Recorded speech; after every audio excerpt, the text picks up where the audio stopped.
Reception timing. So for the reception, a lot of people would have various type of reception in terms of various timings.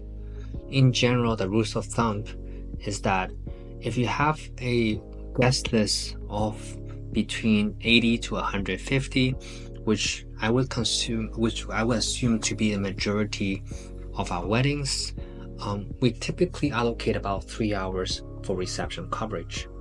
That is, the first 2 hours or 2.5 hours will be dedicated to all the formalities that I've mentioned previously, that include grand entrance, the first dance, the speeches, the toast, the table visits, the games, the bouquet toss, the cake cutting. These are more of the formalities where we wanted to capture all of that, and then the last 30 minutes to 45 minutes is usually the open dancing. Now, this is obviously a different type of case. If you are planning for a wedding that is Middle Eastern wedding, that is a Persian wedding, or that is a Jewish wedding, usually those weddings would last a little bit longer. There are more festivities, at nighttime, and there are more performance.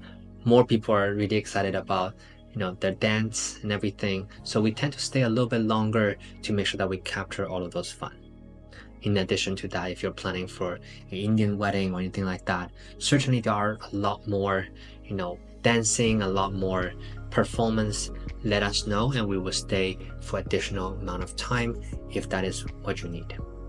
So that is the amount of hours we typically allocate for the reception. If you are planning for a smaller wedding, more intimate wedding, then the reception could be as low as 30 minutes. If you are planning for a wedding that is only 10 to 20 people, then oftentimes you stay in a room of a prepared room, where we just need to photograph the decoration of the room and decoration of everything else. And then once people start sitting down, we can photograph them before the food comes in. And then we can even do some pretend shot of cake cutting. You don't have to serve the cake, you just have to cut it, and then we're good to go. So it really depends on the size of the wedding and the coverage you are looking for us to capture the day of the reception. So that is reception coverage.